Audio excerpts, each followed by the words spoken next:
Film ini menceritakan tentang seorang pria bernama Charlie Helen yang bekerja di Badan Intelijen Pusat atau yang lebih kita kenal CIA sebagai seorang kriptografer, yaitu ilmu tentang cara berkomunikasi secara aman terutama dalam konteks enkripsi dan dekripsi data.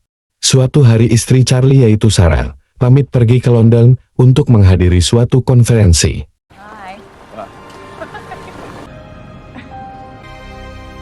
Setelah berpisah, Charlie kemudian pergi bekerja seperti biasanya.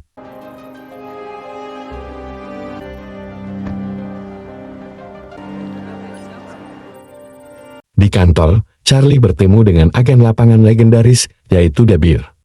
Debir berterima kasih kepada Charlie karena telah menyelamatkannya di misi terakhir Debir. I swear last time, bro, you saved my life. -5, decryption and analysis.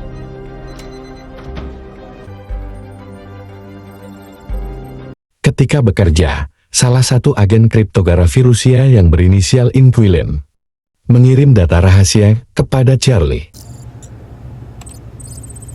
Inquilin meminta Charlie membuka data ini sendirian, karena data tersebut sangat membahayakan agensinya. Open this alone. No charge this time. Tak lama kemudian, istri Charlie menelpon.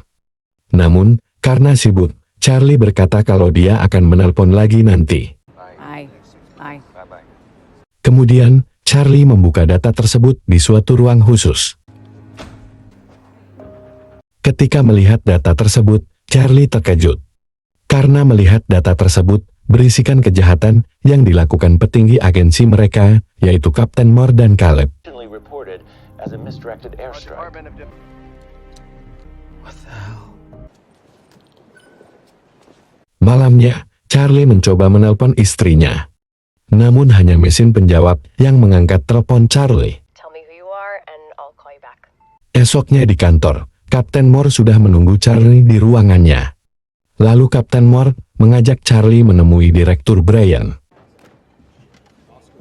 Floor 7, executive. Direktur Brian berkata kalau istri Charlie meninggal dalam serangan teroris di London. Kemudian, Kapten Moore menunjukkan berita tentang serangan teroris tersebut. Namun, karena Charlie masih tidak percaya, Kapten Moore menunjukkan rekaman CCTV kepada Charlie.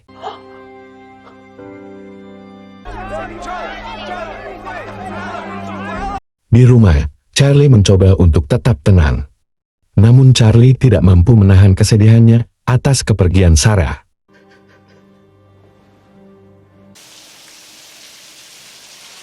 Terutama ketika Charlie melihat video rekaman yang diunggah di media sosial.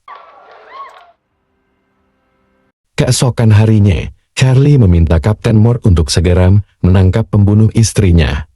Salah satu petinggi agensi yaitu Caleb meminta Charlie pulang untuk menenangkan dirinya.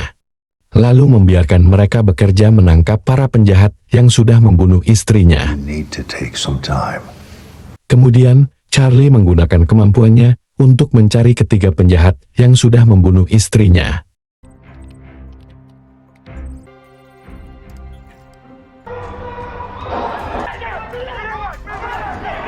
Kemudian, Charlie menunjukkan semua data yang berhasil dikumpulkannya kepada Kapten Moore dan Caleb. Penjahat yang menculik Sarah bernama Blasic. Origins in Belarus. Penjahat kedua bernama Lawrence. Seems to handle shipments for the wider group. Lalu penjahat yang menembak Sarah bernama Stiller. This is Horst Schiller. Para penjahat tersebut mantan militer yang bekerja sebagai pembunuh bayaran. Dan penjahat terakhir yang bertugas sebagai penghubung bernama Grace. Charlie mengetahui kalau Grace sering ke toko roti untuk berkomunikasi dengan penyewanya. Turns out they're regularly. Namun, lagi-lagi Caleb meminta agar Charlie tidak ikut campur. Bahkan Kapten Moore menyuruh Charlie untuk menemui psikiater. Di ruangan psikiater, dokter meminta Charlie untuk menceritakan semua kegelisahannya. Charlie berkata kalau dia merasa bersalah karena tidak berbicara ketika Sarah menelpon. Charlie juga marah karena para agen belum juga menangkap pembunuh Sarah. Keesokan harinya, ketika hendak masuk kerja, Charlie menyelipkan chip di kartu pengenal.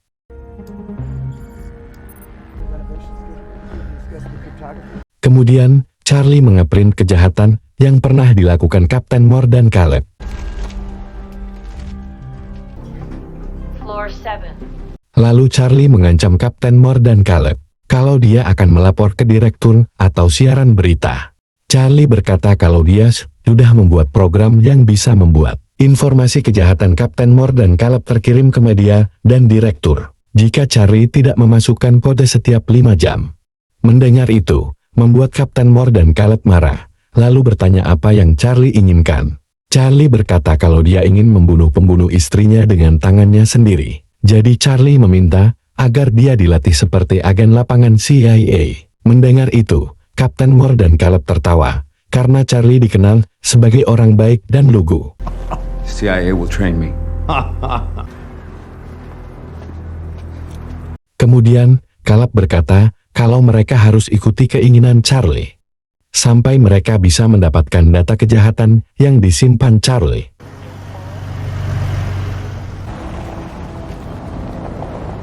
Di tempat latihan, Charlie bertemu dengan Kolonel Henderson. Kolonel berkata kalau Charlie terlambat, dengan maksud terlambat untuk menjadi agen lapangan.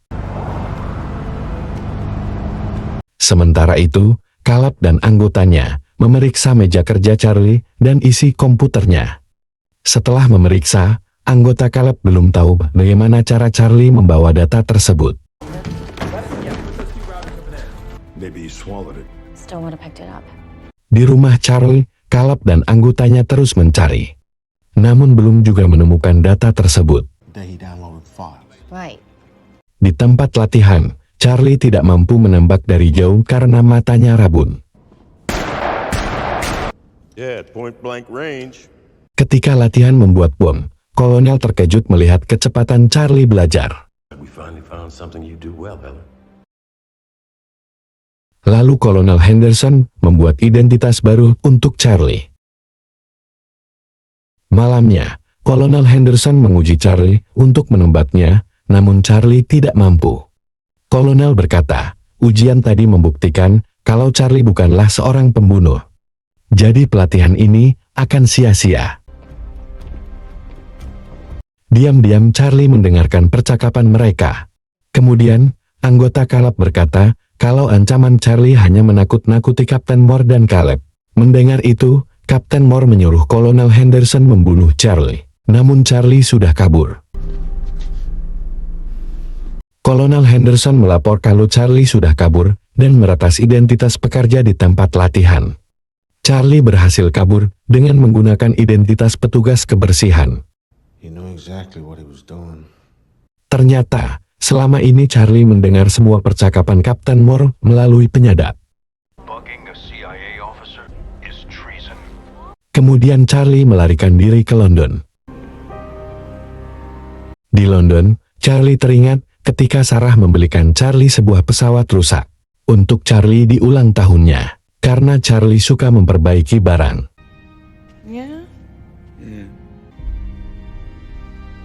Sementara itu, di kantor CIA, Caleb melapor kalau dia berhasil menemukan Charlie, karena Charlie menggunakan salah satu paspor menuju ke Paris.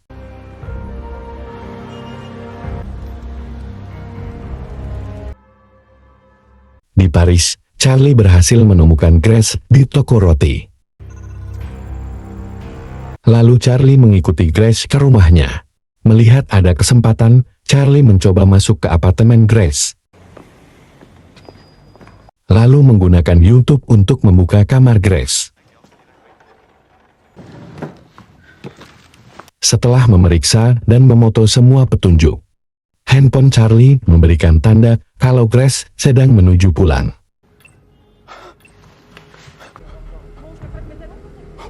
Membuat Charlie panik, lalu bersembunyi. Ketika hendak menembak, lagi-lagi Charlie tidak mampu menarik peletuk pistol. Kemudian, di kamar hotel Charlie, dengan pikiran yang kacau balau. Karena Charlie tidak pernah mengganggu, apalagi membunuh seseorang.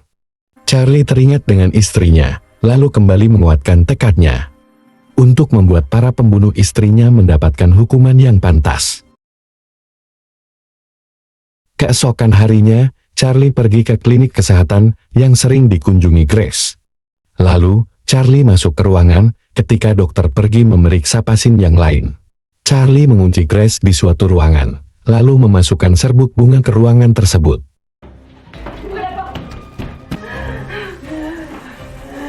Charlie terus meminta informasi kepada Grace, sementara dokter terus menggedor pintu. Karena kasihan, Charlie membuka pintu kaca tersebut, lalu Grace memukul Charlie dan kabur.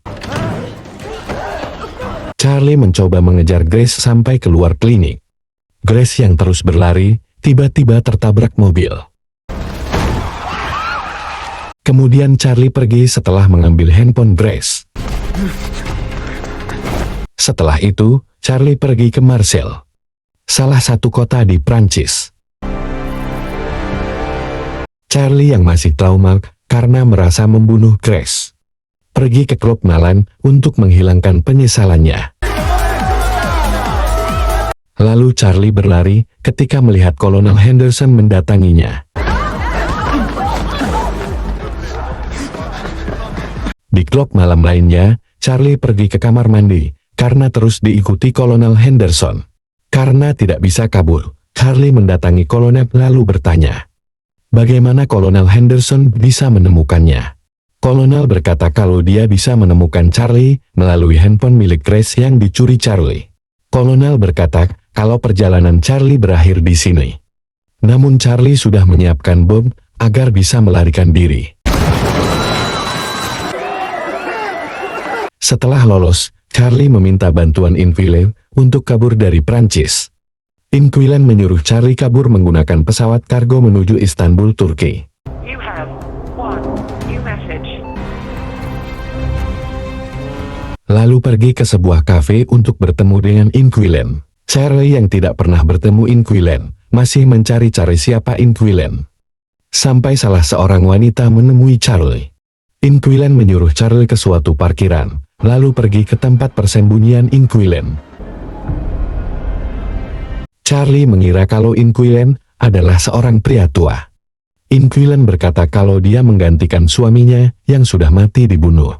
Badan intelijen Rusia yaitu KGB, namun dibuat seperti bunuh diri. Sesampainya di rumah persembunyian Inquilen, Charlie melihat banyak kalkun. Inquilen berkata, kalau kalkun, sistem alarm terbaik yang pernah ada. Diam-diam, Inquilen juga sudah mengumpulkan data pembunuh istri Charlie. Dengan kemampuan mereka berdua sebagai ahli kriptografi, mereka berhasil menemukan lokasi penjahat pertama yaitu Blazik. Henry flew Moscow to Madrid last week. Sementara itu, Direktur Brian yang sudah curiga dengan Kapten Moore mulai bertanya tentang posisi Kapten Moore di pihak musuh atau CIA. Namun Kapten Moore memastikan kalau dia sepenuhnya di pihak CIA. Setelah itu, anggota Direktur Brian melaporkan kalau salah satu agen mereka, yaitu Kolonel Henderson sedang berada di Madrid atas perintah Kapten Moore. Membuat Direktur Brian makin curiga dengan Kapten Moore. Di salah satu hotel di Madrid, Spanyol, Charlie memperhatikan kebiasaan Blazik berenang malam. He's a night swimmer. Di kolam renang yang terhubung antara gedung satu dengan gedung lainnya. Sementara Inquilen terus mengawasi monitor untuk keamanan Charlie. 50 tons of water, which is 70 meters. The thickness of... Keesokan harinya, Charlie menyiapkan alat untuk memecahkan kaca kolam renang. Lalu malamnya, Inquilen melaporkan kalau dia melihat Kolonel Henderson datang. Dan juga salah satu agen CIA lainnya sudah berada di hotel. Kemudian, Charlie mendatangi Blazik yang sedang berenang. Charlie meminta Blazik memberitahu di mana Schiller. Namun, karena Blazik tidak mau memberitahu, Charlie terpaksa memecahkan kaca kolam renang.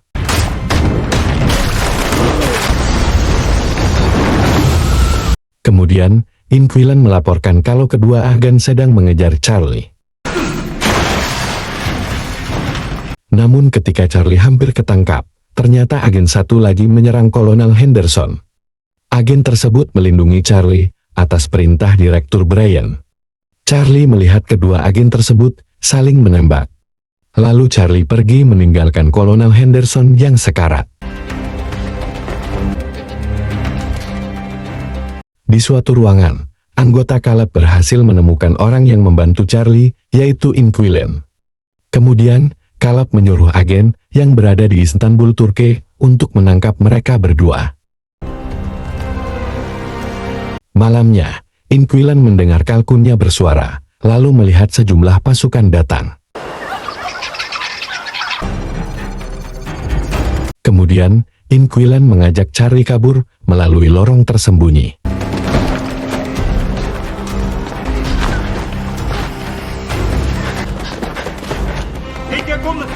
Ketika mereka kabur menggunakan mobil, pasukan yang berada di pantai menembak mereka, membuat Inquilin tertembak dan mati. Lalu Charlie berhasil kabur dari kejaran pasukan tadi.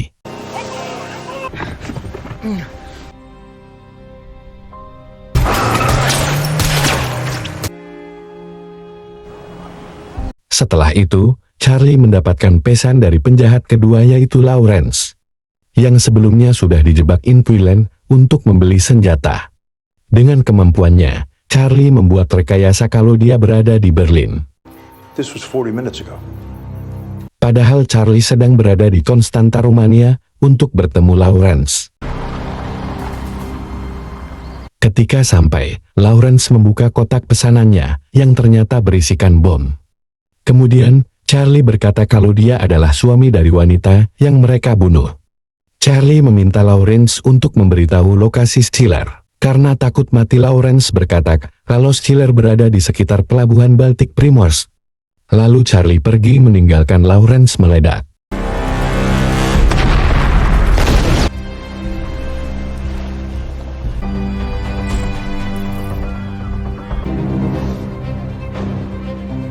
Di pelabuhan Primors, Charlie mengawasi pergerakan anak buah Stiller, penjahat yang menembak mati istri Charlie. Ketika sedang mengawasi anak buah Stiller, Charlie tertangkap lalu dibawa ke sebuah kapal. Di sana, Charlie bertemu dengan Stiller. Charlie berkata kalau dia adalah suami dari wanita yang Stiller bunuh. Stiller berkata kalau kematian istrinya dilakukan agar mereka bisa lolos. Mendengar itu, Charlie makin marah karena Stiller menganggap kematian Sarah tidak berharga baginya. Kemudian, Stiller memberikan senjata, lalu menyuruh Charlie menembaknya. Namun, lagi-lagi, Charlie tidak mampu membunuh penjahat yang sudah membunuh istrinya. Lalu tiba-tiba, kapal Stiller sudah dikepung polisi Finlandia dan Interpol. Charlie berkata kalau Charlie sengaja membiarkan dirinya tertangkap, agar kapal Stiller berubah haluan karena Charlie sudah meretas sistem kapal Stiller. Mendengar itu, Stiller marah, namun tidak bisa berbuat apa-apa lagi. Ketika polisi datang menangkap Stiller dan anak buahnya, Charlie berkata kalau dia adalah orang yang melaporkan kepada polisi dan Interpol.